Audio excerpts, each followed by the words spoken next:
because my mouth is wide with laughter, and my throat is deep with song. You do not think I suffer after I have held my pain so long,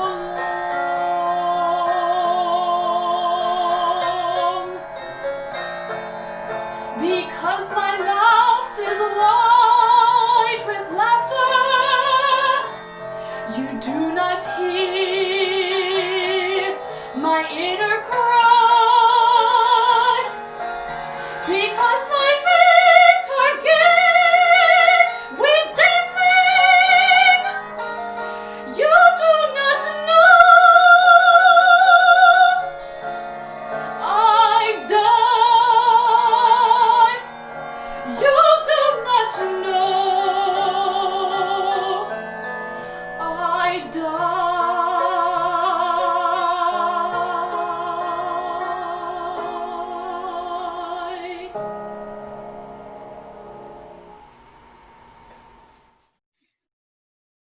Welcome to the Unitarian Society of New Haven, USNH.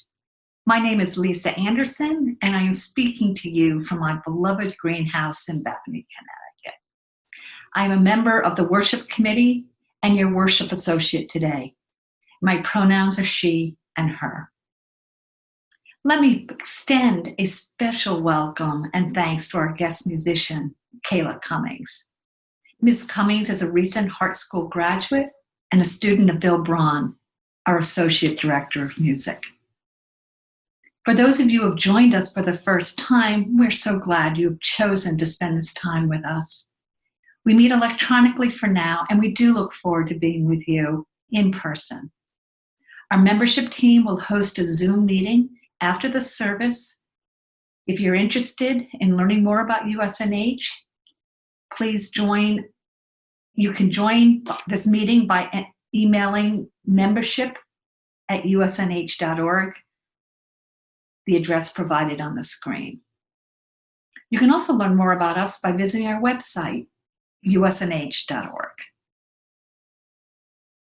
We commit ourselves to action, the action it takes to heal the wounds of the past and the present in the ongoing work of reconciliation, love, and justice. We strive to welcome diversity in all its forms, celebrating the unique qualities and gifts of every individual, and by honoring the diversity of our spiritual paths. Now, a few announcements. It has become clear that our country, our community, and our Unitarian Universalist identity are in the midst of a necessary reckoning on racism and other oppressions.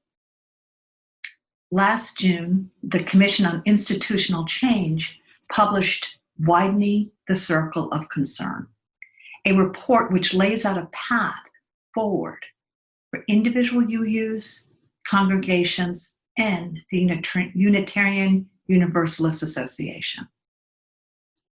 Please join Tisa Wenger, Jesse Grice, and Reverend Linda Susan for a conversation about the Widening the Circle report, which will take place on January 31st from 2 to 4 p.m. on Zoom. See your newsletter or the Adult Religious Education page on our website for sign-up information. Also, for those of you who are looking for more ways to connect with our new minister, Reverend Linda Susan, I also urge you to consult the newsletter. Jamie Ross has asked me to let you know that the drive-through schedule for Saturday was moved to today, Sunday, January 17th, from 12:30 to 2. An opportunity for Hamden Food Bank donations and the purchasing of grocery cards will be available. People can also pick up containers for Saturday soup. Other checks and donations can be made as well. So we invite you this afternoon to join us to greet one another safely and Reverend Linda Susan. Now I invite you to settle in for worship. The call to worship comes from UU minister Mark D. Morrison Reed's his seminal work, Black Pioneers in a White Denomination. Reverend Morrison Reed's is a self-described, quote, Black-born, Unitarian-bred minister of the liberal faith, an anomaly. He begins with the words of Martin Luther King Jr. Only through inner spiritual transformation do we gain the strength to fight vigorously the evils of the world in a humble and loving spirit. Reverend Morrison Reed writes, it was the individual spirituality that strengthened the slaves, nurtured Martin Luther King Jr., and enlivened Black religion, and can perhaps help religious liberalism to further evolve. What is this spirituality, and how can Unitarian Universalists introduce it to our religious communities? The Latin word for spirit means breath, or the breath of God. This spirit comes in many forms and appears in many places, but it always comes as the breath of new life that inspires and revitalizes the human condition. Spirituality allows the individual, continues Reverend Morrison Reed, to span the chasm that divides one from the other. And it reveals to us the eternal truth that all people are one. For the depth of experience of life is our common bond, our common tongue. May it be so.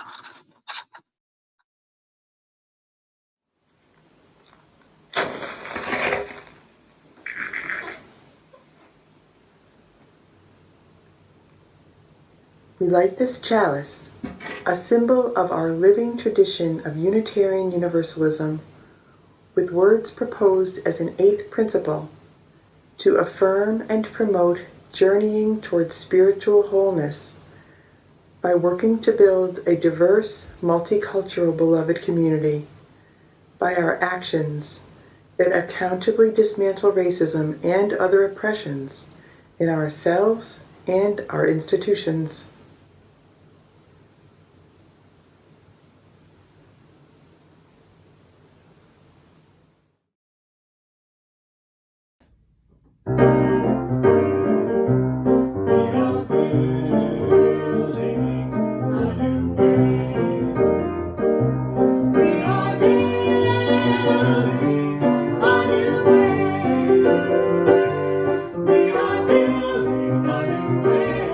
Feeling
Back in November, just before Thanksgiving, we here at USNH, in a multi-generational service, shared recipes for how to mix the 7 principles into our daily lives.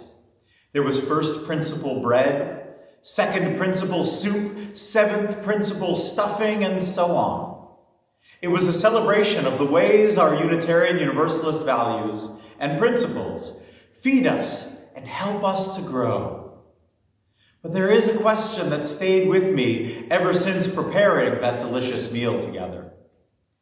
What do I do when I cook up a feast for the spirit of my beloved family, and after serving it, after sitting down to eat, I realize that some members of my family are still hungry? How do I take care of all of us when some did not find enough on their plate to feel full or fulfilled?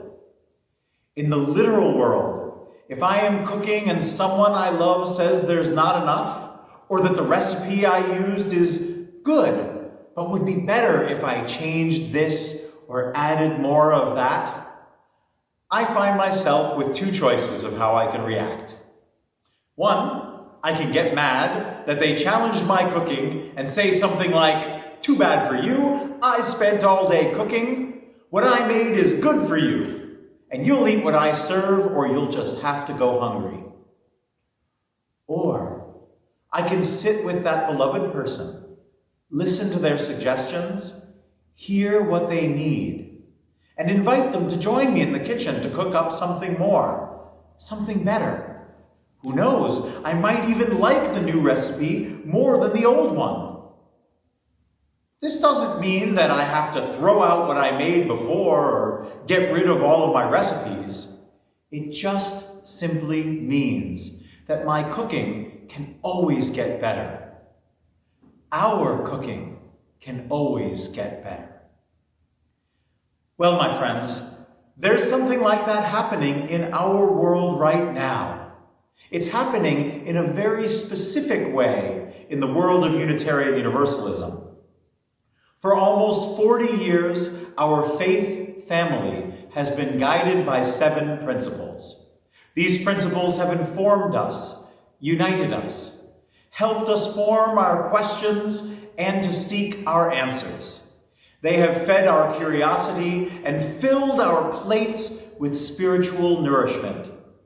But friends, the voices of many Unitarian Universalists are rising all around us, speaking about the hunger that they feel, speaking about how the 7 principles only partially fill them. They point to an empty space on the plate, an opportunity to grow and change and become fuller. What is this empty space? What is this new recipe? It's rising like bread dough before our eyes, and it is the 8th principle of Unitarian Universalism. The 8th principle is a call to you, to me, and to all of us to intentionally create space for multicultural Black and brown perspectives in our congregations, in our leadership, and all other faith journey elements. To realize that white culture and perspectives have been centered for a very long time in Unitarian Universalism, and to do the necessary work to make sure all people are truly valued, truly heard, and truly centered. It might be tempting to think that the other principles call us to do this already. In the same way, it's tempting to think that the dinner I made is great the way it is and will fill everyone I've invited. But if someone around the table says to me, "I love this dinner, it has so many scrumptious dishes," and it leaves me feeling hungry for more, can we go to the kitchen and make something more together? What can I do? As I said before, I could get mad and think that they're rejecting everything I've done, or I can smile and say, "I hear you. Let's get to work." The 8th principle is not a rejection of the other principles. It is not fulfilled by them either. It's the voice of our beloved community saying, let's dig in until we are all full. So I say, let's get cooking and let's eat. Good morning. My name is Kathy Jackson, and I will be giving the Our Faith in Action statement for the Anti-Racism Task Force. Looking back even 30 years, I never would have imagined then how far I'd come regarding my understanding of white supremacy or white superiority in our country or even within our denomination. You see, I grew up in a small town in Wisconsin where the issue of race was a non-issue. There were no people of color except for the migrant workers who worked the fields of nearby farms in the summer. For my 14th birthday, my parents took me to the big city, Milwaukee, to see the play, The Sound of Music. Before the play, we went for supper at a cafeteria. There I observed the first Black people in my life. Fast forward to the summer of 1971. I was taking summer classes at a college in Philadelphia. I decided to observe a lunch distribution site in the city. My response to this experience was, why are all the children Black? I've participated in the Waverly program since the beginning. I felt we were providing positive and fun activities for the Black and brown children living in the complex. And we were. We were also building relationships with the children and their families. The big issue of trust has taken time to develop and foster, and we've accomplished that. We've even hired Tanisha, one of the first participants in the program back in the 90s, to be the program coordinator. USNH is in the role of supporting Tanisha as she decides the direction of our work. Fast forward to 13 years ago. Barack Obama was elected our first Black president. What a win for our country. At the time, the UUA was reflecting upon our role in the advancement of racial justice in American society. This became front and center for me when I began representing USNH at our yearly General Assembly as an off-site delegate. The concept of beloved community came alive for me at GA. There were leaders who were Black and brown. The musical selections included those from African American and Hispanic traditions. The worship services reflected that of the Big Tent. Workshops expanded my understanding of what it meant to be a beloved community and our aspirations to include this in our principles. There were such warm feelings expressed among all the participants. We were a diverse community, conducting the business of the UUA together, singing together, worshiping together, educating ourselves together, schmoozing together, and all the time building relationships together. This is not to negate the struggle going on within our denomination and the beginnings of Black lives of Unitarian Universalism. Racial equality has become the touchstone of my life. The work of the Anti-Racism Task Force at USNH has evolved over time, and I have evolved with it. The task force is helping the congregation to see that we all must be part of this transformation. We must all work together for racial justice by firstly acknowledging our role in maintaining a white supremacy culture. This is not easy work, but it is powerful work. Won't you join us?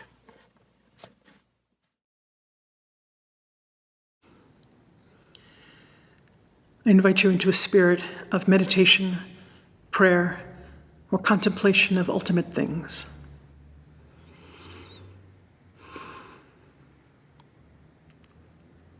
Less than 3 weeks into the new year, and we're already beset by new challenges.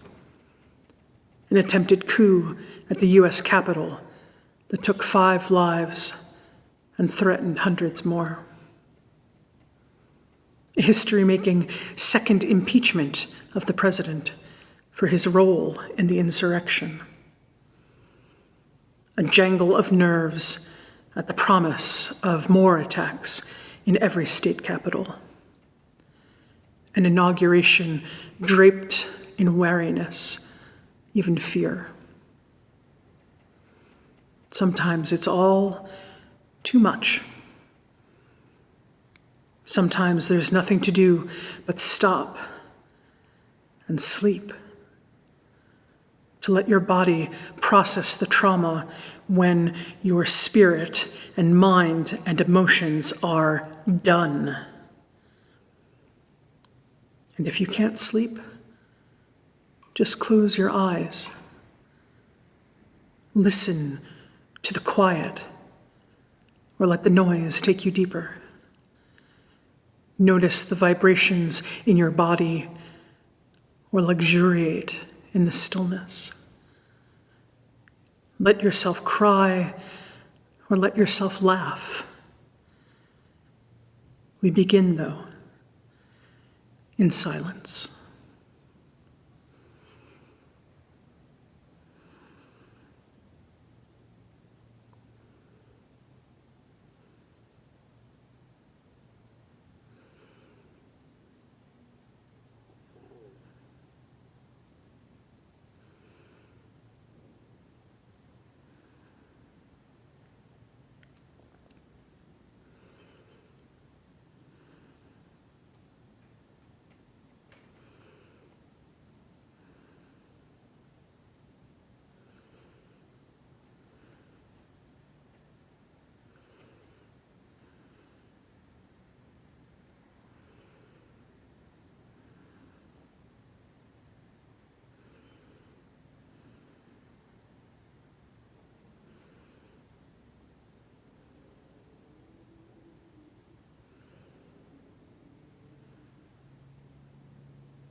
Hush, hush, somebody's calling my name.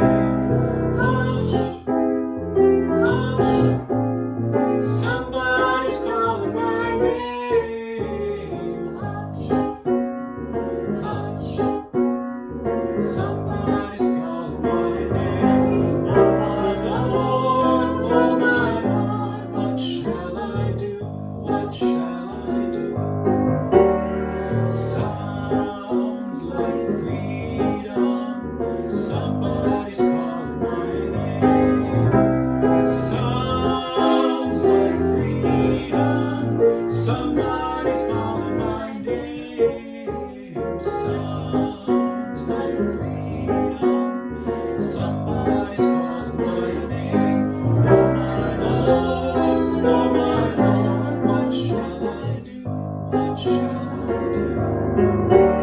Sounds like justice. Somebody's calling my name. Sounds like justice. Somebody's calling my name. Sounds like justice. Somebody's calling my name. Oh my Lord, what shall I do? What shall I do?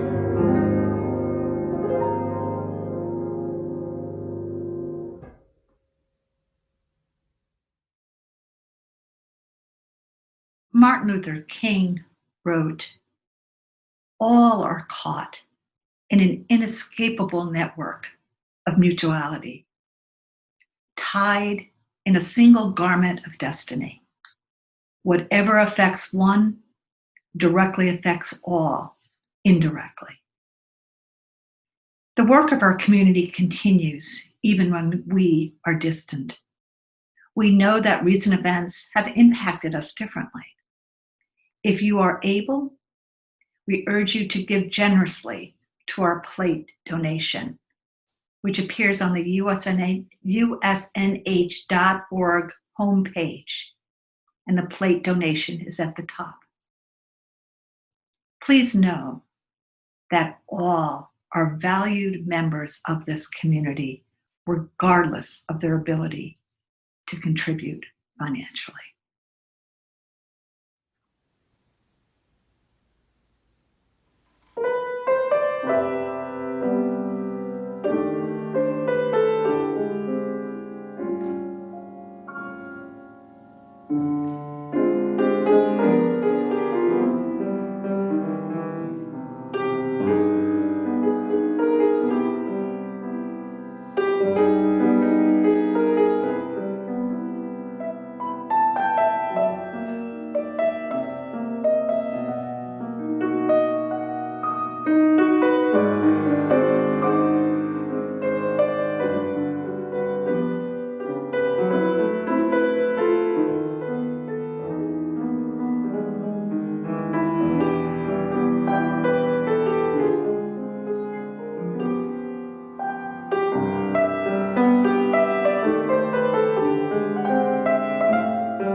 Where did the eighth principle come from originally?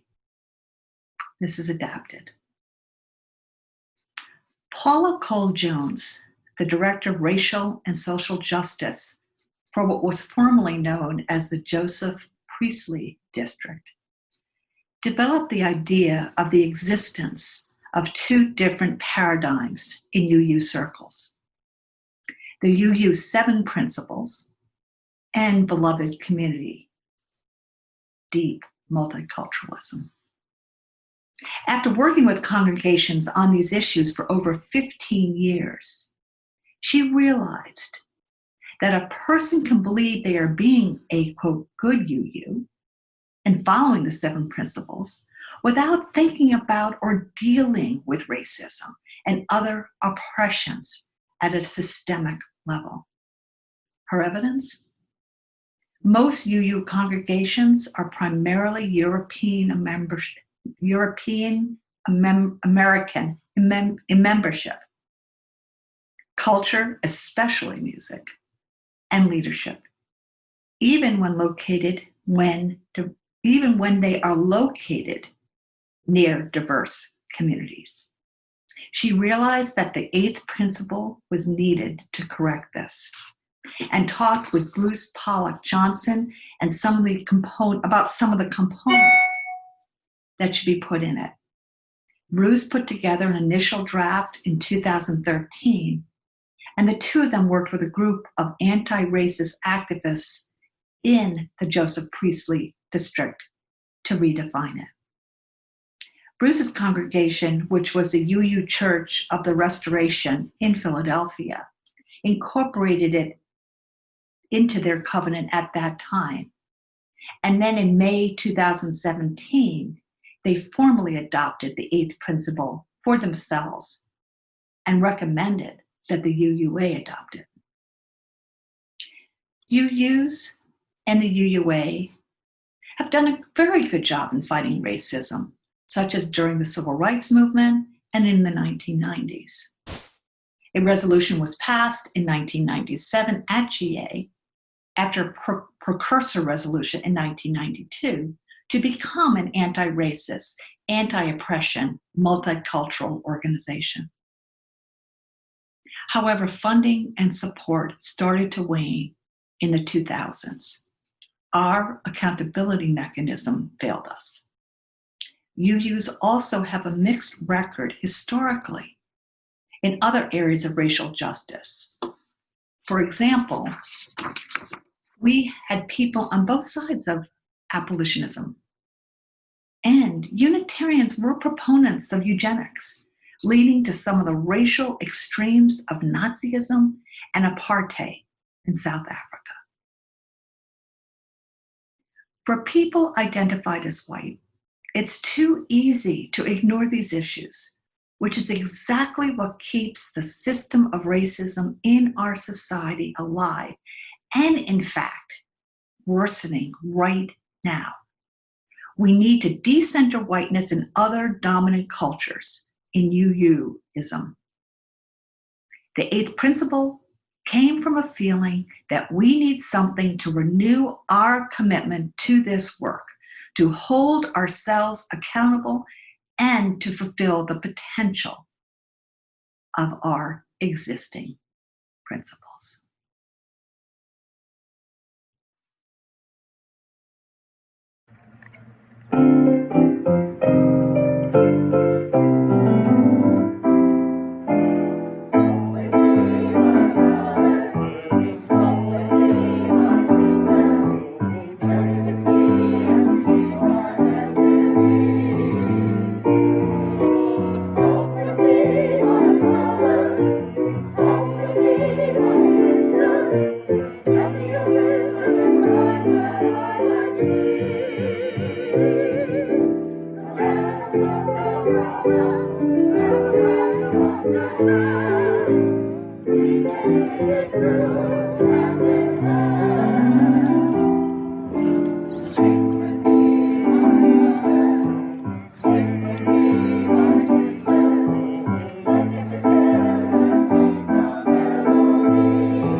We, the member congregations of the Unitarian Universalist Association, covenant to affirm and promote journeying towards spiritual wholeness by working to build a diverse, multicultural, beloved community by our actions that accountably dismantle racism and other oppressions in ourselves and our institutions. That's it. That's the proposed 8th principle that we're talking about today. Before I go any further, though, I want to point out one thing that we're not talking about today: wordsmithing. I know it's tempting, but it misses the point. Paula Cole-Jones, who first came up with the idea for an 8th principle, and Bruce Pollock Johnson, who drafted the first version of it, specifically wanted to begin with language that would describe the principle's essential commitments and worry about the final wording later. When we get to the point of deciding whether or not to adopt the principle nationally, then the tinkering can happen. So why are we talking about the 8th principle at all? Because it names anti-racism and anti-oppression work as part of our core commitments as a faith community. While they're certainly implied in the other 7 principles, the inherent worth and dignity of every person in particular, the implication hasn't been enough to bring about the kind of change that's needed. And make no mistake, many of your siblings in faith have been actively harmed by this lack of progress, and some of whom have left the faith completely. The 7 principles have become such a touchstone in Unitarian Universalism that you might not realize that they haven't always existed as they do now. In 1961, when the Universalist Church of America and the American Unitarian Association consolidated into the Unitarian Universalist Association, there were 6 principles, which were rather different from the ones we're familiar with today. Then in 1985, the UUA adopted a version close to what we have now, with 7 principles and 5 sources. A 6th source about Earth-centered traditions was added in 1995, and the second source was amended in 2018 to be inclusive of everyone's gender. Unitarian Universalism is meant to renew itself now and again because we affirm that revelation is not sealed. We're always learning and growing. That's why we call it a living tradition, not a set-in-stone tradition. As the hymn goes, don't be afraid of some change. In a UU World article back in 2000 about the adoption of the principles and purposes in 1985, Warren Ross wrote more prophetically than he might have imagined. He says, "The commitment to a free and responsible search for truth and meaning, as the 4th principle puts it, carries the seeds of its own obsolescence. Just consider, well into the 20th century, our Unitarian predecessors used to proclaim and teach their children that we believe in the fatherhood of God, the brotherhood of man, the leadership of Jesus, salvation through character, and the progress of mankind onward and upward forever. Quite apart from the fact that we tend not to use so many capital letters, we would today have difficulty saying those words without embarrassment and a lot of sick, S-I-C, sickness.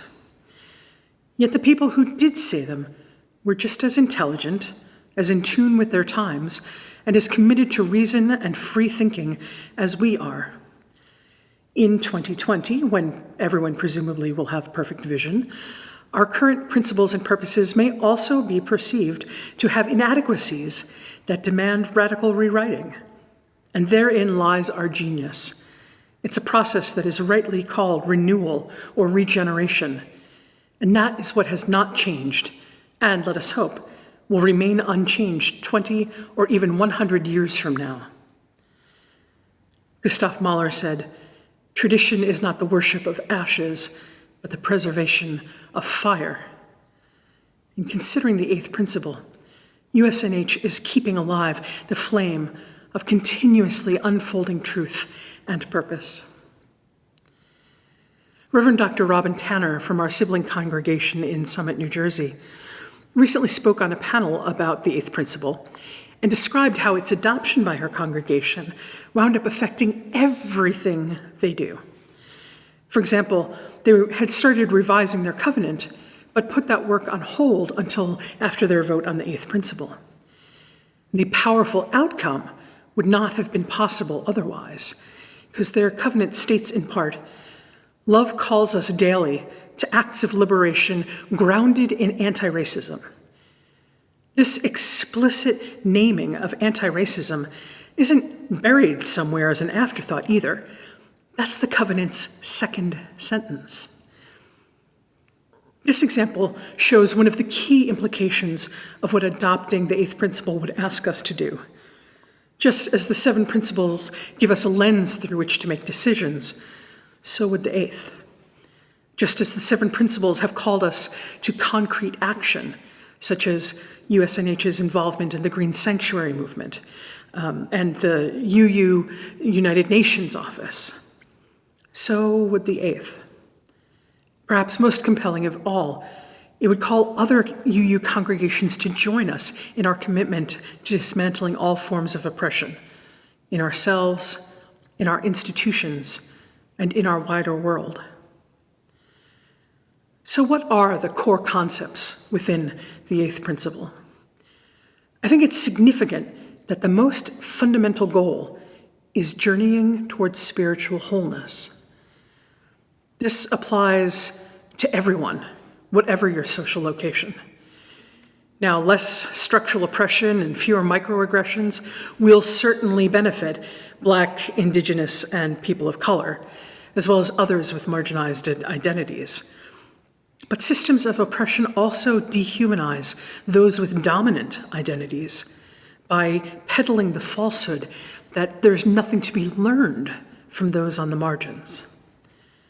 I often think of this as being taught your whole life that blue is the only important color in the rainbow. And certainly the richness and beauty within all the variations of what's considered blue are a worthy feast for the senses. But in elevating blue alone, you dismiss the possibility that yellow or purple or green might contain the same kind of depth and richness. You rob yourself of sources of incredible beauty. By working to build a diverse, multicultural, beloved community, we restore that full spectrum of possibility and turn again towards spiritual wholeness. Another core concept is that this work needs to reside not just in words on a page. It needs to be backed by action, and even more than that, by accountability. And what does accountability look like in this context? Centering the leadership of those most immediately affected by an issue, such as following the lead of the folks at Waverly House. Forming coalitions with a diverse group of other faith communities, as we do with congregations organized for New Connecticut, or Connect. Ensuring that people of color are represented in the lay leadership of the congregation, which we need to work on. We'll always have things to work on, both individually and institutionally. And how could we not? When white supremacy and other forms of oppression are the air we breathe. Part of how we stay accountable is by taking stock, naming what's true, and then figuring out how to address it and move forward. Feeling guilty, isn't an action, much less one that gets us closer to the beloved community. The eighth principle names our aspiration, which we then aim to live up to. Earlier, we sang Hush, which is a spiritual that comes out of the time of slavery in this country. Given that context, there's specific power in the opening verse. Somebody's calling my name. Because so often, slaves were robbed of their names and given new ones each time they were sold. In contrast, God, the divine, ultimate reality, however you understand the transcendent aspect of life, this is where your true name is known and used. And it sounds like freedom. It sounds like justice. When someone calls the true name of USNH, what would we have it be? Where the people who show up, as evidenced by the tens of thousands of postcards we sent with You, the Vote, will we also be the people who are willing to examine our systems and biases? How about the people who have fully committed to dismantling white supremacy culture? Who are we really, and how do we know? Adopting the eighth principle would be one way we'd know. It's one signal, as another spiritual states, that we're on our way to the freedom land and that we won't turn back. It's one stone on the path to liberation for everyone, journeying towards spiritual wholeness. Amen, and blessed be.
We extinguish this flame, but not the light of truth, the warmth of community, or the fire of commitment. These we carry in our hearts until we are together again. Organizing for collective liberation was the heart of the ministry of the Reverend Dr. Martin Luther King Jr. He, like each of us, was just a human being who worked with other human beings to accomplish amazing things. His particular gift was helping people find a way out of no way. What, my friends, are the gifts we'll bring to bear on behalf of liberation. Go in peace, with courage and with kindness, and be a blessing to the world. Amen.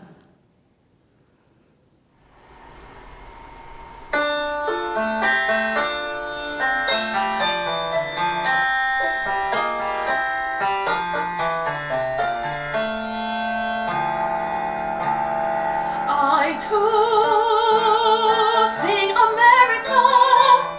I am the darker brother.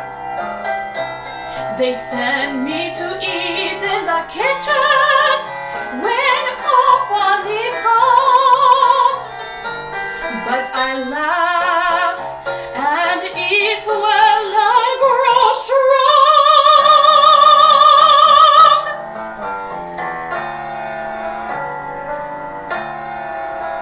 Tomorrow